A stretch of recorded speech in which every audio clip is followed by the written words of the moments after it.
911, what is the address of your emergency? 78. Help! Aliens about 1 operator 6180. What's the address of your emergency? 1797 Sumter Street. We're being robbed at some point. No. They're following me to my house. The guns are already out. She's shooting. Okay.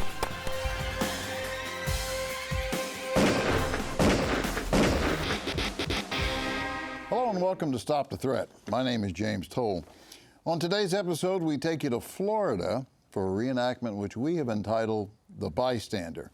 Thanks for tuning in and join us because I am going to ask Donn, I'm going to register a complaint, which I want you to help me with. Okay. I'm going to say this right up front. One of the things that really upsets me is when you walk by a couple of guys in a fight, somebody's getting their butt kicked, and people just continue to walk by like nothing is happening. Is that right? Well, it may not be right, and for those of us that were born in another era, it certainly goes against our natural instincts. But I think it's perfectly understandable today. We live in a litigious society. You're liable to get sued by either or both parties for intervening nowadays. We see examples every day on the news where bad things happen to good people that were trying their best to do the right thing. And so I think it's important that our listeners know that if they can live with themselves walking by, there certainly is no law compelling them to take action. Okay, well, I like the key word there, if they can live with themselves. Correct. I mean, imagine going home that night, you turn on the TV or the paper the next day, and that fight that you walked by because you were worried about being sued. Now, I'm just playing, okay? Right. And you read in there that the guy's in the hospital with a concussion and maybe severely injured. Can you live with that? Well, there's one thing. Sometimes the right thing is the hard thing to do. It might put you at risk. It might put you in some sort of, litigious situation. But I don't know. I feel like when you're looking at society and law enforcement, that law enforcement is only an extension of society. So, do you have a duty? No. But do you have some sort of call to protect your fellow citizens and help out and at least try to break it up or whatever you feel comfortable doing? But yeah, those are the two ways that you can look at it. All right. LT? It's hard to picture nowadays someone just walking on by. If you can hold up one of these things and record it, if you can actually record it, you can also call the police and at least do that. Right. And that's where I'm going with this. To get physically involved, that depends on your skills and your ability, and you can end up being a victim. But to at least call, I cannot fathom that. Yeah. I totally agree with you. If I could dig my cell phone out of my pocket, I would say that the person who is, and I'm stretching to do this, the person that is doing this could be calling 911. Absolutely. Right. Instead of, the recording may not be such a bad idea, but make the 911 call. Absolutely. Okay, so I'm not comfortable with that. We're going to see in today's reenactment where this is an issue. Let's put it that way.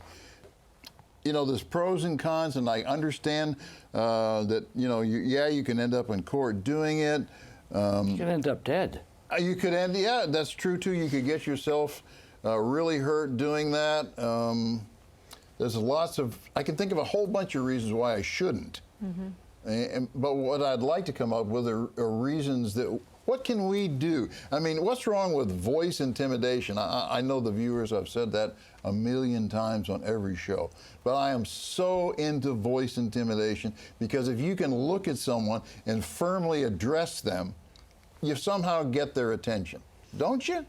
Well, even to yell, whether it's true or not, the cops are coming. Yeah, okay, what's wrong with that? This is what's wrong with that. Hey, when we come back, I'm going to show you part one, because this is an area we all are going to come into contact with sooner or later, hopefully later. Don't go away.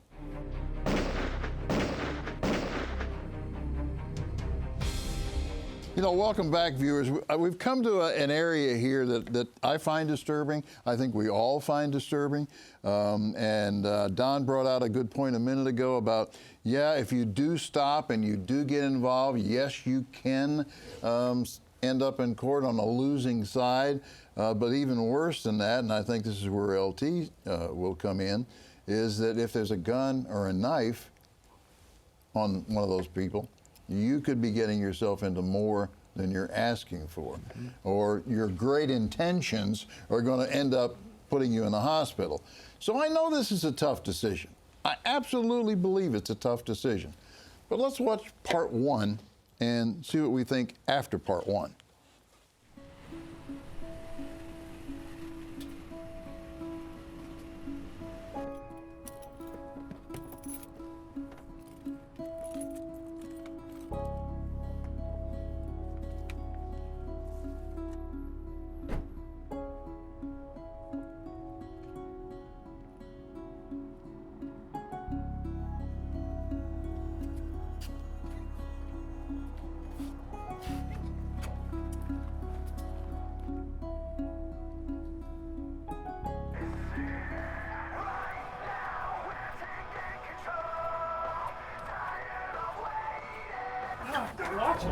Why the hell are you blocking the walkway? Yeah, you should have watched where you were going. I think you twisted my ankle. Oh, BS. You broke my headphones, now I'm gonna need another pair. Whatever. Hey, I'm talking to you. And I'm ignoring you. Get out of my face.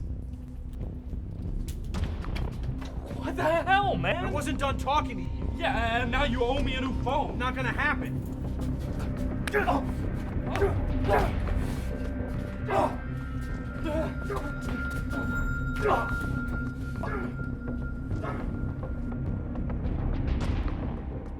Okay, here's a perfect example. You're minding your own business, you go into the store, you're picking up some dog food, I think that's what he had, and here's a fight taking place. He obviously has walked by it, looked back over his shoulder. Maybe he's observed that there is no knife or gun present. You know, maybe he had that kind of a consciousness, or maybe he was just curious and looked back over to see what was taking place. So this is everything we've been talking about. You know, I guess if there's a woman involved, okay, so now some guy is banging away on a woman. I suppose it could happen in reverse, but Sure. probably going to be some guy banging away. I don't think there's any hesitation here. You're going to get involved. I think you're going to get involved if the one guy is huge and there's another guy that's really small, so it's an imbalance going on here, and this guy is just, you know, pummeling away on the little guy. No second thought there, you're probably going to get involved. Two equal parties which appear to be just having a fist fight, I guess you're going to stop and think, should I get involved or should I not? And I think that's what we saw on his face. So going back to where we started, what's going to happen? Well, I hope after he gets a little bit more distance, because you can see he is walking away from them, that he's either going to have second thoughts about it, or at the least, I think he's going to turn and call 911. Okay. That's what I think he's going to do. It's established he's armed.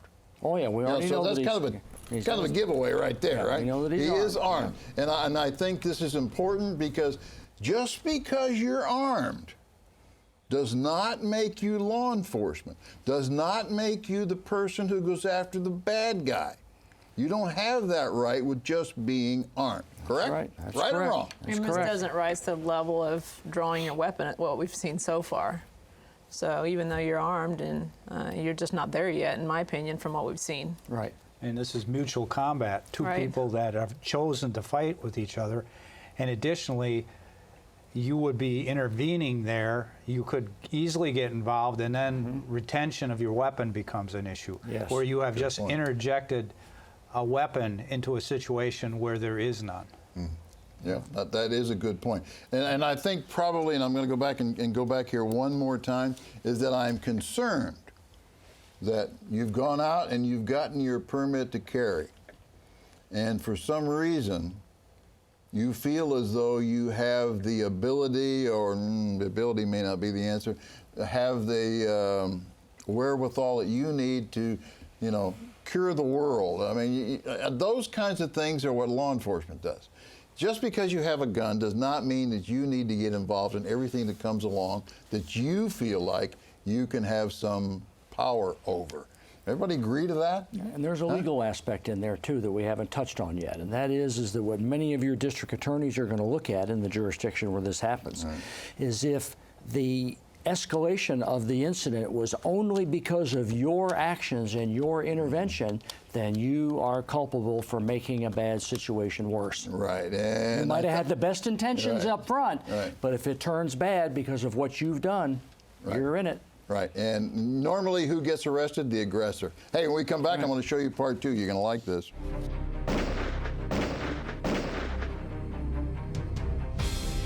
Yeah, welcome back, viewers. I know that we're going to have a lot of opinions on what's going to take place here, and you can already tell that I kind of got emotionally involved in it myself. So take advantage of the fact that we have Facebook and Twitter and all those places, and email me. Let me know what your feelings are. You don't necessarily have to agree with us, but at least give it some thought and send us an email. So let me recap this a little bit. We've gone out here and we're minding our own business. We're armed. We're going up to the store. Nothing wrong with being armed. That's why you went out and got a permit. It's fine. Well, nothing wrong with it. I don't know that you got a permit so that you could become a cop, but you got a permit to carry a gun. And that's where the fine line is going to come in here, as to whether or not you're going to get involved in this or whether you're just going to walk on by, get in your truck, and go home. I think we know what's going to take place, but let's not spoil it. So let's go to part 2. It's relatively short, and we'll come back and discuss that.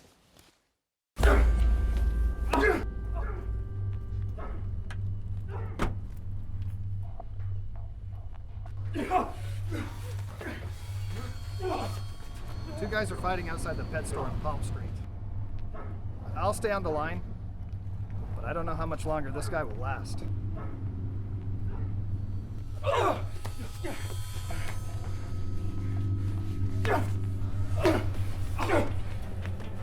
Stop hitting him or I'll shoot! Hey man, I don't want any trouble.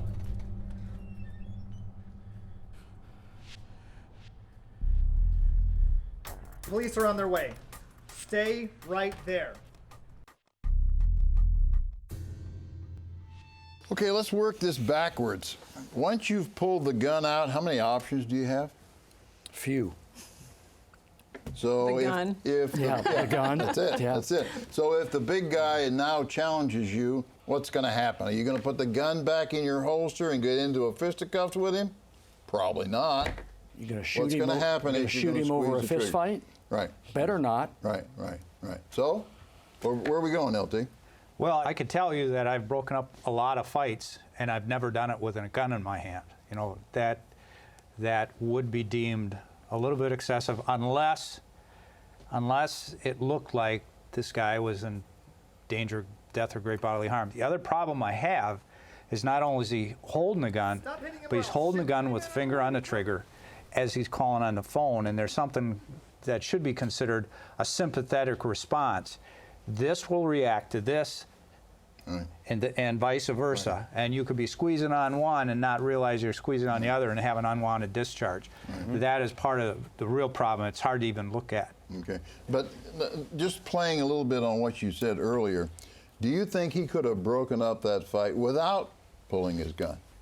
He could have done it verbally, you know, break it up. The police are on the way, and like I said, saying cops are on their way doesn't identify you as a person who called them. It just identifies you as cops on the way, and at least that would probably get the two to stop and run.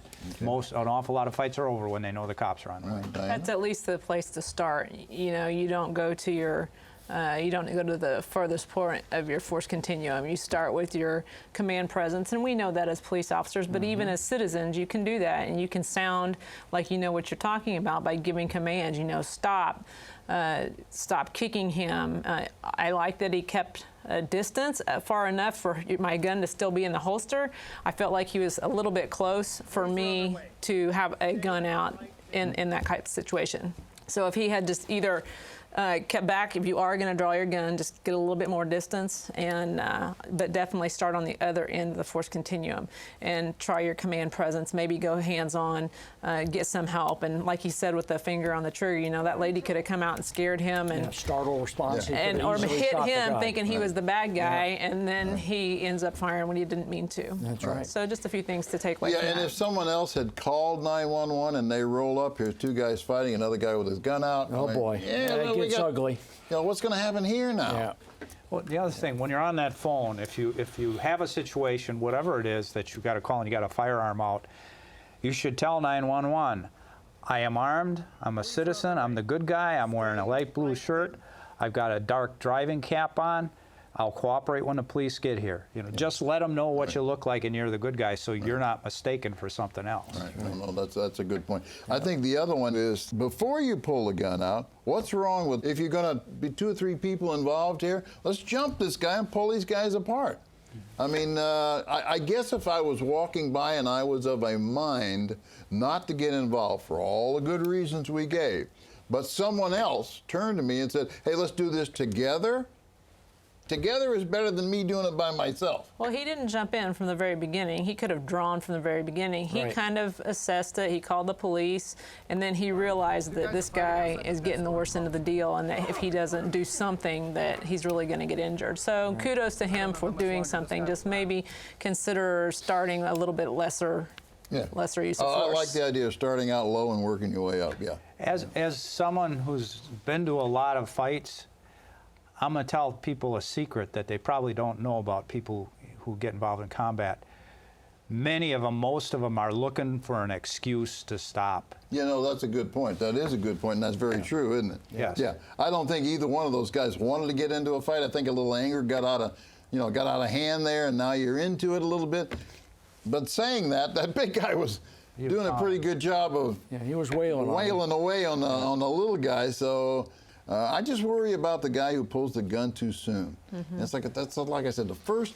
I mean, you're out of options. Once that clears the holster, you're out of options. In my assessment, I agree with you. That gun was out too soon, too close, with the finger on the trigger. Don't go away. When we come back, I'll have more.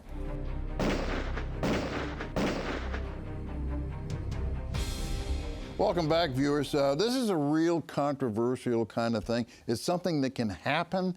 I mean, it's not that unusual that you see something take place. And that decision to involve yourself is a big one. And if you're armed, it's even a more difficult decision to draw your gun. So I like the idea of getting some other people involved. I mean, people were coming out that door, and they weren't even basically looking much. This individual is the kind of person who's not going to let something go away. And I think that's probably true with a lot of us. We're just not going to ignore it and walk away from it. Somehow we want to get involved, and somehow we want to affect the resolution of it. I like the 911. I like the cops are on the way. I like getting some help and maybe swarming the situation a little bit with 2 or 3 guys. You're not happy about that. What is it? What's your reluctance about? I'm just worried. You know, it's been said that bringing a knife to a gunfight is foolish. Well, in this case, he brought a gun to a fist fight, and that's equally as foolish. And once the moose is loose, it's awful hard to put it back in the pen. So I just wish he hadn't done that. Anything short of that. You would rather he did not unholster his gun. Absolutely, or even show that he was armed. It just wasn't called for at that time. Okay, LT? Well, it just reminds me of something Teddy Roosevelt said, something like, in a crisis, doing nothing is the wrong thing. Doing the right thing is the right thing, and doing the wrong thing is better than nothing. I don't know the exact quote, but what he did is he may have saved a life here, we'll never know, by doing the wrong thing. Right. But I think with that, he should have one thing right now in his hand, and that's that phone and that weapon holstered. He can always bring the weapon out. Okay. Yeah, that's a last resort, not a first resort. You going to go with that? And something else I noticed from the beginning was that his holster was horrible. I don't know if that was true or if this just happened to be the reenactment, but that gives you something, that gives the viewers something to think about, is that, you know, my retention, what if I'm going to go hands-on with these guys? You know, what if I'm not going to draw my gun? Is my holster of such that I feel comfortable getting into a fist fight and knowing that it's still going to be where I put it? Yeah.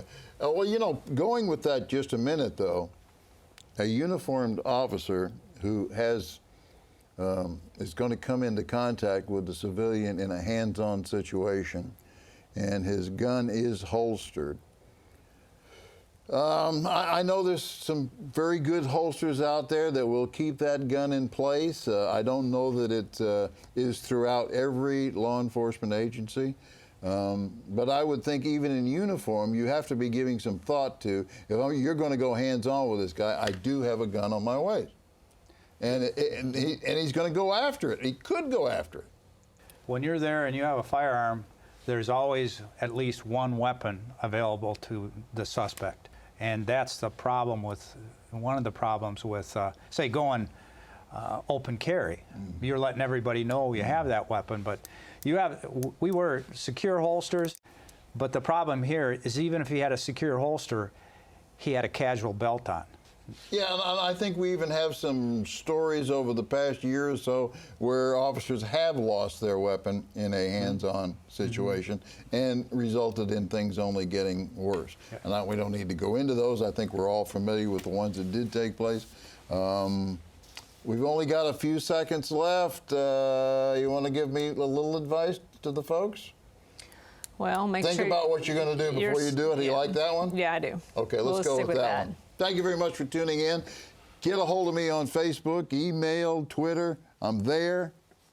Be safe, be trained, be alert.